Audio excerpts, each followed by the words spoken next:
အားလုံးပဲမင်္ဂလာပါရှင်ဒီနေ့မှာတော့မင်္ဂလာအောင်စပယ်ကုန်းစင်မြန်းပေးမယ်တီတီနဲ့ဦးရဲ့ဖနက်ကလေးနဲ့မိတ်ဆက်ပေးမယ်เนาะရှေးဦးစွာဒါကမင်္ဂလာအောင်စပယ်ကုန်းစင်မြန်းမယ်ဦးရဲ့ဖနက်ကလေးပါရှင်ဩဂရီပါအနက်ရောင် AC တစ်စိတ်ကလေးကိုရွေးချယ်အားပေးသွားပါတယ်ရှင်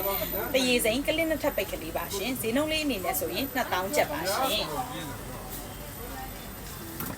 ဒါတော့အန်ဒီက daily စီးဖို့ဆိုပြီးတော့ကျမတို့ရဲ့ AC ဖက်နှက်ဆိုင်မှာအားပေးသွားတဲ့ AC ရဲ့ဩဂရီပါညှက်ရှိပါရှင်ထိတ်မှာစိန်ကျက်သီးလေးတစ်လုံးအခါဆင်ပေးထားပါတယ်ရှင်အောက်ဆိုးလေးကိုကိုမောင်းပိတ်ကလေးအသုံးပြုပေးထားတဲ့အတွက်ဆလစ်ဖြစ်ပြီးချော်မလဲစေပါဘူးဘေးကိုပြောင်းသွားတာလေးကားသွားတာလေးမရှိစေပါဘူးတဲကျိုးအတွင်းမှာလည်းတာဘော်လီစာလေးကိုထည့်သွင်းချုပ်လုပ်ပေးထားတဲ့အတွက်ချစ်ဖမုံးမှာတဲကျိုးရမထင်စေပါဘူးရှင်ဈေးနှုန်းလေးက2000ပါရှင်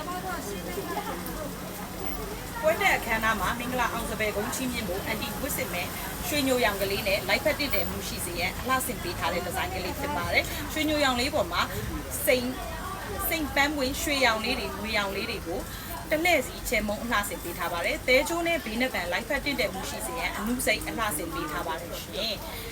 ဈေးနှုန်းလေးက6000နဲ့9000ကျပ်ပါရှင်ဒီလိုပွဲတက်ဖက်နှက်ကလေးတွေဗမာဝစ်စုံပြီးဝစ်စင်ချင်တဲ့တီတီတွေဥဥတွေအတွက် AC ဖက်နှက်ဆိုင်ရဲ့လိပ်စာလေးကတော့ AC ဖက်နှက်ဆိုင်အမှတ်1အရှိအယုံဘူကျော်အောင်ဆန်းစေးစကော့စေးရန်ကုန်မြို့ပါရှင်ဘူကျော်အောင်ဆန်းစေးကားထွက်ပေါက်ကနေဝင်လာပြီးလို့ရပါတယ်ဖုန်းဆက်ပြီး order တင်ချင်တယ်ဆိုရင်3999238238နဲ့3999426269ကိုအလုပ်ပေးပါရှင်နောက်ဗီဒီယိုလေးတွေမှာပြန်တွေ့မယ်နော်အားလုံးပဲစိတ်ချမ်းသာခြင်းကိုယ်ကြမ်းပါခြင်းနဲ့ပြည့်စုံပါစေရှင်တတပါ